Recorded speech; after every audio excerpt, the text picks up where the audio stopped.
नमस्कार, मैं हूं आपके साथ सोनिया चौहान। हरियाणा की खबरों में आप सभी का स्वागत है। रुक करते हैं खबरों की ओर। बहादुरगढ़ के सब्जी मंडी में विजय संकल्प रैली का आयोजन किया गया और इस दौरान मुख्यमंत्री नायब सिंह सैनी ने कार्यक्रम में हिस्सा लिया। साथ ही उन्होंने कहा कि प्रधानमंत्री नरेंद्र मोदी ने 10 साल में सबका विकास किया, योजनाबद्ध तरीके से गरीबों को लाभ पहुंचाने का काम किया है और इस दौरान उन्होंने कांग्रेस पर भी जमकर निशाना साधा। साथ ही उन्होंने कहा कि कांग्रेस झूठ बोलकर लोगों को बरगलाने का काम कर रही है, जबकि प्रधानमंत्री नरेंद्र मोदी के नेतृत्व में देश का इंफ्रास्ट्रक्चर मजबूत हुआ है।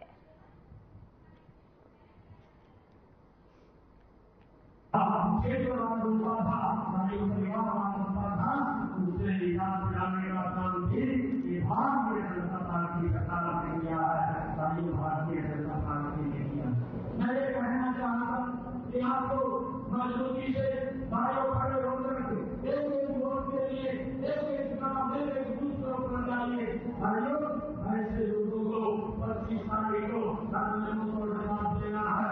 जिनके कार्यकाल के अंदर भाइयों भ्रष्टाचार होता था, जिनके कार्यकाल में था, जिनके कार्यकाल में भाई युवाओं को पढ़ती और छाती पर नौकरी मिलती थी। भाइयों, आज ये हमारी सरकार ने युवाओं को बिना पर्ची बिना धरती के ही रोजगार देने का काम भाइयों हरियाणा प्रदेश के अंदर किया।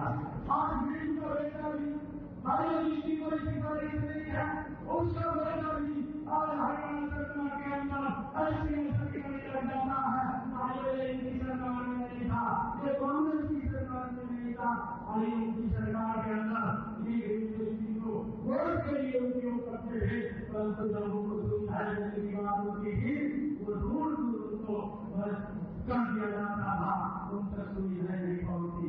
परंतु आज इस सरकार ने, नरेंद्र मोदी की सरकार जो विकसित भारत संकल्प यात्रा चलाई है, जो गांव के अंदर गई है, गांव के अंदर गई है, भाइयों उसने एक व्यक्ति को जा करके सरकार की योजना के साथ जोड़ करके उसको मजबूत करने का काम किया है। आप सब इतनी भारी संख्या के अंदर आए हैं, आप सबका मैं से धन्यवाद करता हूँ और एक बात मैं आप लोगों से कहता हूँ कि अभी लंबेटी बोल रहे थे, भाइयों आपका बेटा आपका भाई आपके काम के लिए ही बैठा है।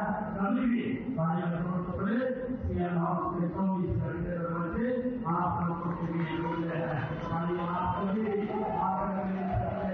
आप कर सकते हैं। भाइयों 24 घंटे आप लोगों की सेवा में है। परंतु एक बात मैं कहता हूँ कि जितने अपने नाम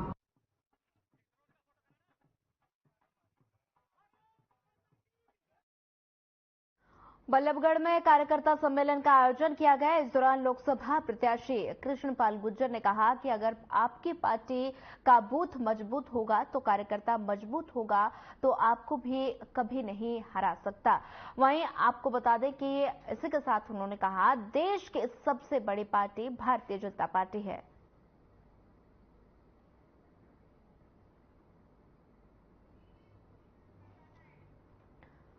फरीदाबाद की तस्वीरें हैं, जहां पर कार्यकर्ताओं में जोश भरा और साथ ही कार्यकर्ता सम्मेलन का फरीदाबाद में आयोजन किया गया, जिसमें कृष्णपाल गुर्जर ने शिरकत की और साथ ही पगड़ी पहनाकर उनका सम्मान किया गया।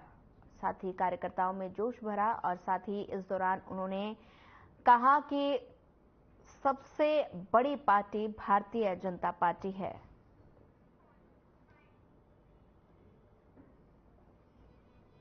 हमारी पूंजी भारतीय जनता पार्टी का बूथ पे काम करने वाला कार्यकर्ता है। वही हमारी पार्टी की ताकत है और वही हमारी पार्टी की खूबसूरती है।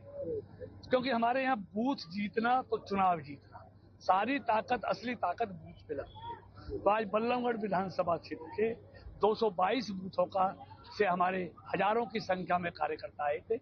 उनका आज यहाँ सम्मेलन था और बहुत ही शानदार जानदार भाई मूलचंद जी ने और हमारी पूरी पार्टी के कार्यकर्ताओं ने एक भव्य आयोजन किया है। तो आज हम उनके बीच में आए हैं, उनके सामने अपने विचार जो भी है, जो 10 साल में देश का परिदृश्य बदला है, देश के हालात बदले हैं।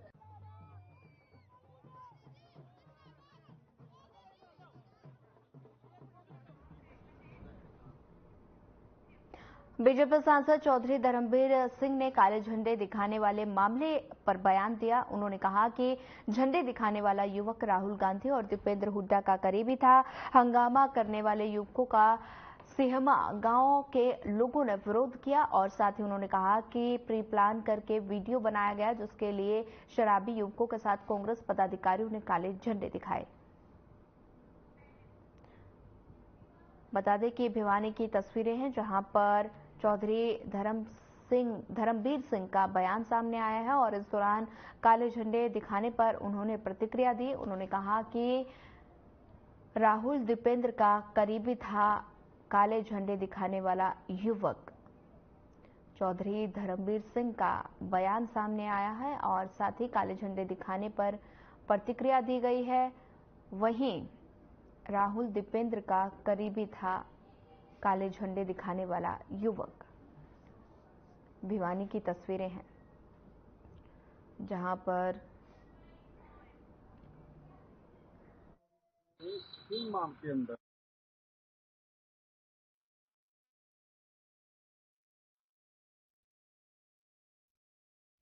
ने उनको कहा कि तुम 3-4 महीने खराब कर दे, तुम तुम्हारा जो पार्टी का प्रोग्राम हो वो कहीं और करना। तो इस प्रकार से मुझे लगता है जो प्री प्लान है कि हमें तो वीडियो बनानी है ये दिखाने के लिए, तो गाँव वालों ने ही सबने कंडम किया कि ये बात अपनी दारू की जिस प्रकार से तुम्हारे को भेजा है। और कांग्रेस के पदाधिकारी अपने आप को सुनते तो हम राहुल गांधी के नजदीक हैं, और राहुल के नजदीक होने का मतलब ये नहीं कि आप दूसरे को डिस्टर्ब करें।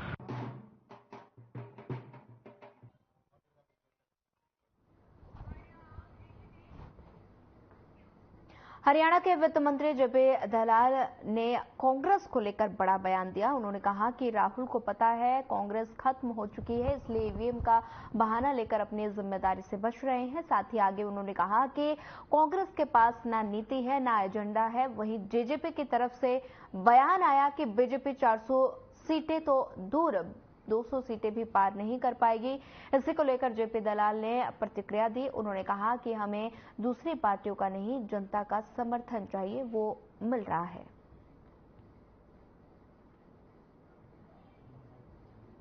जो सूचना आ रही है, भारतीय जनता पार्टी के प्रत्येक वोटर ने वोट किया है और जो विपक्ष के लोग हैं उनको अच्छी तरह मालूम है कि मोदी जी तीसरी बार प्रधानमंत्री बन रहे हैं और विपक्ष में आपस में फूट है।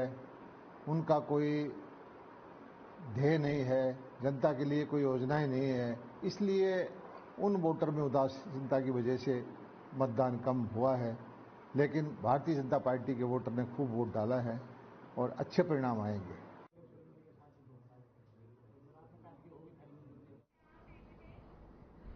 कुरुक्षेत्र में शाहबाद निजी कार्यक्रम में पूर्व गृह मंत्री अनिल विज पहुंचे और इस दौरान पत्रकारों से बातचीत करते हुए उन्होंने कांग्रेस पर जमकर निशाना साधा। उन्होंने कहा कि जो पार्टी अब तक अपना संगठन तैयार नहीं कर सकी, वो प्रत्याशी कहां से उतारेगी। उन्होंने कहा कि कांग्रेस में जो अधिक बोली लगाएगा उसे टिकट मिल जाएगा। वहीं नवीन जिंदल पर कोयला घोटाले को लेकर कहा कि उसका केस अभी कोर्ट में चल रहा है। जब तक आरोप तय नहीं हो जाते तब तक किसी को आरोपी नहीं माना जा सकता। अगर आने वाले समय में कोर्ट का कोई फैसला आता तो तब आगे क्या निर्णय लेना होगा वो पार्टी देखेगी। यहाँ पे इन्होंने पायलट्स का और इमिग्रेशन स्टडी वीजा का इन्होंने और अच्छा चलेगा। वो यहाँ पर परिचित परिवार है और बहुत इनका संपर्क है। जब है ही नहीं, पकड़ के ला रहे हैं, फिर कोई पार्टी तो है नहीं ये। इनका 10 साल में कोई संगठन नहीं बन सका कांग्रेस का। हमारा तो संगठन है, हमारा तो राष्ट्रीय टीम है ऊपर, फिर प्रदेशों की टीम है, फिर मोर्चे हैं हमारे, फिर जिले की टीम है, फिर हल्के की टीम है, मंडलों की टीम है।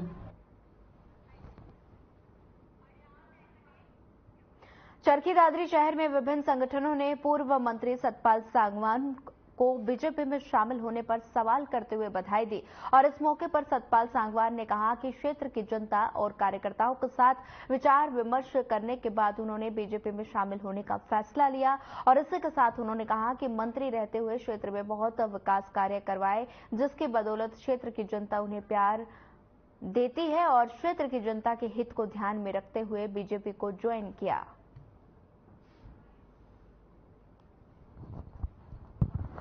कहे क्या, मैंने बीजेपी को ज्वाइन कर लिया और मैंने बड़ी सोच समझ कर जनता से पूछ के ये स्टेप लिया है। मैंने बहुत दिन तक इंतजार करे, मेरी वर्कर मीटिंग, एक बम्बास्टिक वर्कर मीटिंग होगी थी, उसके बाद मैंने ये देखा था भाई जनता जो कहेगी वो फैसला लूँगा। तो मैं तकरीबन ज़्यादा तो नहीं 30-40% लोगों से कांटेक्ट कर चुका था। तो उन्हें सभी ने ये कहा कि जो आपको टिकट दे उसका लो, आपकी अपनी इंडिविजुअल फॉलोइंग है, किसी की वो देन नहीं है उसमें। रेवाड़ी के गढ़ी बोलनी चौक स्थित देव ज्योति अस्पताल में फिर से ऐसा मामला सामने आया है जब इलाज के दौरान 49 वर्षीय एक महिला ने दम तोड़ दिया, जिसे लेकर ग्रामीणों में भारी रोष है। वहीं परिजनों का आरोप है कि डॉक्टर की लापरवाही के चलते महिला की मौत हुई है और इसी को लेकर परिजन और ग्रामीण अब तक डॉक्टर के खिलाफ कार्रवाई की मांग को लेकर अड़े हैं। और परिजनों का आरोप है कि ऑपरेशन के दौरान पेट की नस कट जाने के कारण जबरदस्त ब्लीडिंग शुरू हो गई और मरीज की हालत बिगड़ती देख डॉक्टरों ने परिजनों को बुलाया और महिला को रोहतक रेफर कर दिया। वहीं परिजनों का आरोप है कि इलाज में लापरवाही के चलते रोहतक में डॉक्टरों ने महिला को भर्ती करने से मना कर दिया। काफी गुहार लगाने पर डॉक्टरों ने भर्ती तो कर लिया, मगर ऑपरेशन के लिए पूरा प्रोसीजर दोबारा से फॉलो किया गया। बावजूद इसके ब्लीडिंग अधिक होने के कारण आज सुबह महिला ने दम तोड़ दिया। वहीं परिजनों की मांग है कि इलाज में हुई लापरवाही के कारण डॉक्टरों के खिलाफ कार्रवाई की जाए। नाम ब्रजेश कुमार क्या है पूरा मामला? पूरा मामला है इन्होंने डॉक्टर ने जो ट्रीटमेंट दिया उसमें लापरवाही बरती और थोड़े लीवर की और 2-3 जगह इन्होंने गलत ट्रीटमेंट किया, जिसको रोहतक वाले भी एक्सेप्ट नहीं कर रहे थे। बाई रिक्वेस्ट में उन्होंने एक्सेप्ट कराया और सारा प्रोसीजर दोबारा से फॉलो कराया उन्होंने, लेकिन उस दौरान ब्लड इतना निकल गया कि इनमें जान मतलब नथिंग रहेगी। उन्होंने ये कहा था कि 20% है, अगर बच गई तो आपकी। और यहाँ फोन कर रहे हैं तो ये भाई साहब कोई नहीं उठा रहे यहाँ पे। अच्छा, ये मामला ये है जी, मेरा श्यामनगर गांव है और ये मेरे ताऊ की पुत्रवधू है और इनका नाम है मीना, वाइफ ऑफ जगेशी। ये ऑपरेशन के मतलब दवाई लेने के लिए यहाँ पे आई थी अपनी लड़की को लेकर। इनकी पथरी थी और पथरी का इलाज कराने के लिए दवाई लेने के लिए देवज्योति हॉस्पिटल रेवाड़ी के अंदर आई थी और वो यहाँ आने के बाद डॉक्टर ने मोटिवेट किया उनको कि आप इसका ऑपरेट करा लो, क्योंकि इनके पास आयुष्मान कार्ड था। उन्होंने पूछा कि आयुष्मान कार्ड है? उन्होंने हाँ है, तो आप इसको ऑपरेशन करा लो। ऑपरेशन में तब्दील करके उनको बताया कि ऑपरेशन कराओ। ऑपरेशन के लिए उन्होंने, उनकी लड़की साथ थी, वो 20-21 साल की है और दोनों माँ बेटी थी। इसका हस्बैंड साथ नहीं आया था, वो क्योंकि दवाई लेने आई थी। मरीज को पित्त की थैली में पथरी थी, पित्त की थैली का ऑपरेशन था। हमारे यहाँ सर्जन डॉक्टर गौरव यादव ने ऑपरेशन किया था। ठीक है, मैं डॉक्टर देवेंद्र यादव अस्पताल का मालिक हूँ। तो ऑपरेशन के दौरान जो है पेशेंट को ब्लीडिंग थोड़ी सी ज्यादा होगी, जिसकी वजह से हमने उसको 3 से 4 यूनिट ब्लड भी चढ़ाया। उसके बाद मरीज को आईसीयू में शिफ्ट किया और पेशेंट को ब्लीडिंग ज्यादा थी, इस वजह से हमने इस पेशेंट को रोहतक रेफर कर दिया। मरीज रोहतक में एडमिट हो गया था। उसके बाद मरीज का रोहतक में भी दोबारा से ऑपरेशन हुआ है और उसके बाद उसकी हालत किस तरह बिगड़ी, क्या रहे, अपडेट तो मेरे पास है नहीं कि प्रेजेंटली उसकी क्या है, पर उस टाइम मुझे मालूम था कि रात को उसका वहां पे ऑपरेशन हुआ था और मेरे पेशेंट वहां पे आईसीयू में एडमिट था। गुरुग्राम स्थित शमशान घाट की दीवार गिरने से 4 व्यक्ति और 2 बच्चियां मलबे के नीचे दब गई। पुलिस चौकी अर्जुन नगर की पुलिस की टीम तुरंत घटनास्थल पर पहुंची और स्थानीय लोगों की मदद से घायलों को अस्पताल पहुंचाया गया, जहां बच्चियों समेत 5 लोगों की मौत हो गई और घायल दिलीप कुमार की शिकायत पर थाना न्यू कॉलोनी गुरुग्राम में शमशान भूमि सुधार समिति प्रबंधन के विरुद्ध संबंधित धाराओं के तहत मामला दर्ज किया गया। वहीं पुलिस टीम द्वारा नियमानुसार आगामी कार्रवाई की जा रही है। तो वहीं दीवार गिरने से बता दें कि गिरने का सीसीटीवी भी सामने आया है और जिसमें साफ देखा जा सकता है कि किस तरह दीवार भर भरा कर गिर गई। कुछ पूरा हादसा हुआ था दीवार गिरने का? ये दीवार थी, काफी इतनी बड़ी दीवार थी, तो सारे बैठ के हुक्का पी रहे थे। हुक्का पी रहे थे तो एकदम अचानक से दीवार गिर गई और जितने लोग आ रहे थे, जा रहे थे और जो भी बैठे थे वहाँ पे, उन सबके ऊपर दीवार गिर गई। कितने लोगों पे दीवार गिरी, कितने लोगों की दबने की सूचना मिल रही है? 3 तो अभी हॉस्पिटल में एक्सपायर हो चुके हैं, एक इनके फादर हैं, बाकी उन लोगों के परिवार पीछे हैं। कौन कौन है जो ये एक्सपायर में? बच्ची भी है इसमें? कितने साल की? बच्ची है पर वो दूसरे हॉस्पिटल में चली गई हैं। तीरथ राम में लेके गए थे, तीरथ राम से आगे कहीं रेफर हो गई है, हॉस्पिटल का नाम नहीं पता। झज्जर बादली मार्ग पर हुए एक सड़क हादसे में एक व्यक्ति की जान चली गई। मृतक की पहचान 45 वर्षीय कुलदीप पुत्र आजाद सिंह निवासी झज्जर के रूप में हुई और पुलिस ने मृतक के भाई की शिकायत पर मामला दर्ज किया है। शिकायतकर्ता का कहना है कि वो अपने भाई कुलदीप के साथ सुबह घूमने के लिए निकला था और इसी बीच रास्ते में तेज गति से आए एक अज्ञात वाहन ने उसके भाई कुलदीप को अपनी चपेट में ले लिया। गंभीर चोटों के चलते उसके भाई कुलदीप ने मौके पर दम तोड़ दिया। फिलहाल पुलिस ने मृतक के शव का पोस्टमार्टम कराए जाने के बाद शव परिजनों के हवाले कर दिया और मामला दर्ज कर लिया।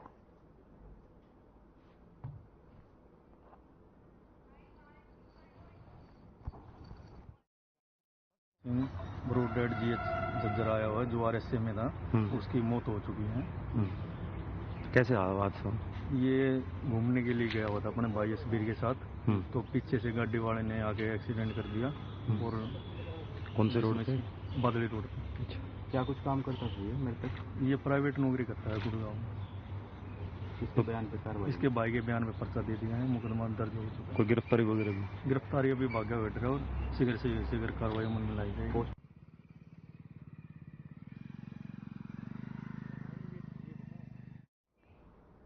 कुरुक्षेत्र के कीर्तिनगर में देर रात शराब के नशे में 2 गुटों में झगड़ा हो गया और झगड़े में एक व्यक्ति की मौत हो गई और कई लोग घायल हो गए। वहीं झगड़े के दौरान मौके पर पहुंची 112 की गाड़ी पर पथराव किया गया और साथ ही इस पथराव में सब इंस्पेक्टर की आंख पर चोट आई और जिसे इलाज के लिए पीजीआई रेफर किया गया। वहीं मौत से नाराज परिजनों ने आज कुरुक्षेत्र के कैथल रोड पर जाम लगाया। हालांकि पुलिस ने मौके पर पहुंचकर कुछ समय बाद ही इस जाम को खुलवा दिया और परिजनों का कहना है कि उनकी बेटी की शादी थी जिसकी आज विदाई होनी है। वहीं मामले को लेकर डीएसपी अशोक कुमार ने बताया कि पोस्टमार्टम जारी है। पोस्टमार्टम कर शव को परिजनों को सौंप दिया जाएगा।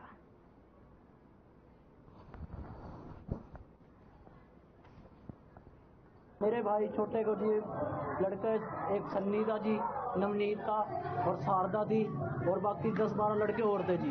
मेरे छोटे भाई को मार रहे थे जी।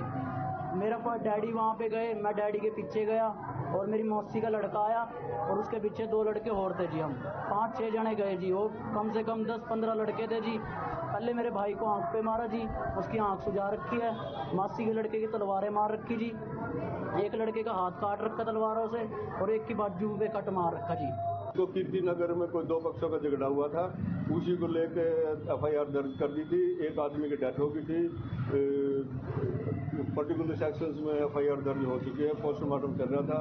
इसी को रोज स्वरूप इन्होंने जाम लगाया था कुछ देर के लिए और उनसे बात करके जाम खुलवा दिया गया। तो कोई डायल 112 पे भी इन पथराव को किया? जो झगड़े में पहले 112 नंबर गई थी, हमारे वाली गाड़ी गई थी, उस पर पथराव हुआ था, उसका भी कुछ नुकसान है उस गाड़ी को भी। बाडड़ा में लगातार किसानों की तरफ से दूसरे दिन भी सड़क को बंद कर दिया गया और साथ ही किसान अपनी फसल निकालकर मंडी में लेकर आए तो वहीं मंडी प्रशासन ने मंडी को ताला बंद कर दिया और इस पर किसान भड़क गए और साथ ही उन्होंने बता दें कि महेंद्रगढ़ हिसार मार्ग को बाधित कर दिया और इस पर किसानों का कहना है कि मंडी प्रशासन बिना वजह मंडी को बंद कर देता है और साथ ही किसानों ने सरकार पर गंभीर आरोप लगाते हुए कहा कि एक तरफ तो सरकार एक दाना खरीदने का दावा करती है तो वहीं दूसरी तरफ किसान जब अपनी फसल लेकर मंडी पहुंचता है तो उसको परेशान किया जाता है।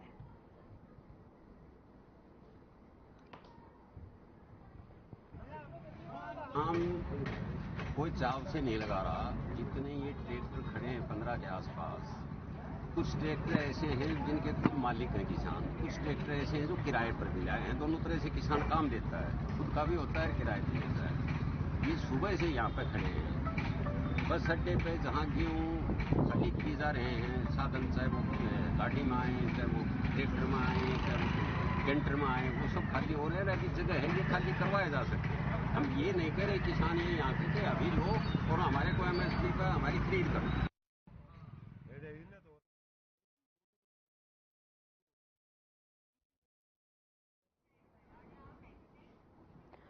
अगली खबर लोहारू से है, जहां सीएम फ्लाइंग की संयुक्त टीम ने सरसों की कालाबाजारी रोकने के लिए अनाज मंडी में रेड की और सीएम फ्लाइंग को शिकायत मिल रही थी कि लोहारू अनाज मंडी में बिना गेट पास के सरसों को लाया जा रहा है और घाल मेल किया जा रहा है, साथ ही जिससे मार्केट कमेटी राजस्व का नुकसान हो रहा है और साथ ही सरसों का स्टॉक भी किया जा रहा है। वहीं सीएम फ्लाइंग ने प्रभावी कार्रवाई करते हुए अनाज मंडी की एक फर्म का लाइसेंस रद्द करते हुए 10,000 रुपए का जुर्माना भी लगाया और सरसों के सैंपल लेकर उनको सील कर जांच के सैंपल लैब भेजे।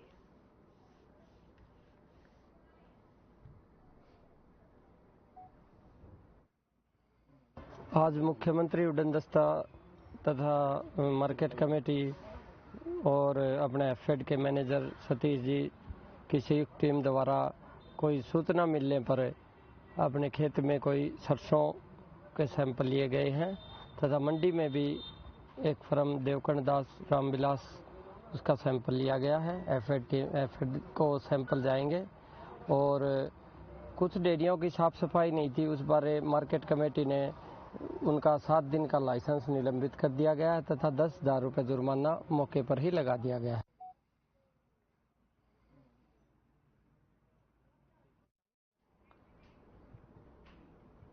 मुख्य सचिव टीवी SM प्रसाद ने वीडियो कॉन्फ्रेंसिंग के माध्यम से समीक्षा बैठक की।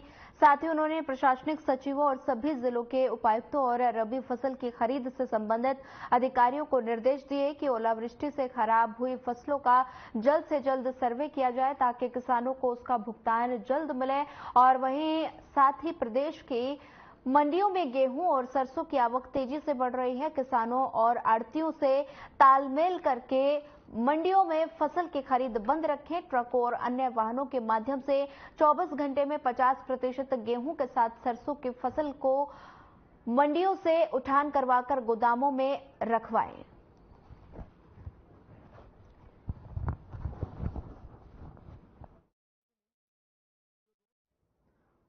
मुख्य सचिव ने बैठक को कई दिशा निर्देश दिए और साथ ही खराब हुई फसलों का जल्द सर्वे करवाए। ये इस दौरान मीटिंग में अधिकारियों को कहा गया।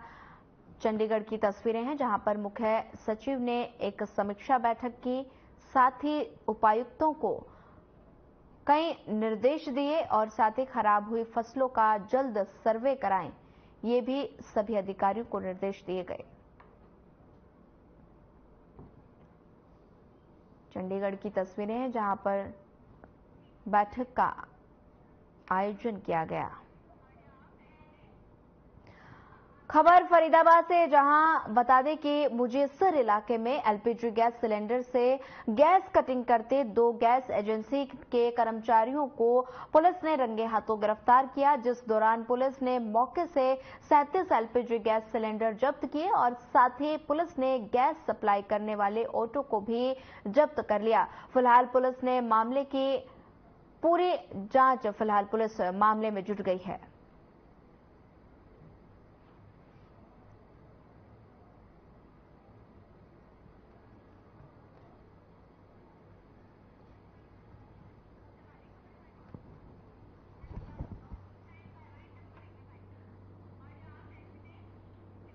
फिलहाल इस बुलेटिन में इतना ही। ज्यादा खबरों के लिए बनी रहिए हमारे साथ। नमस्कार।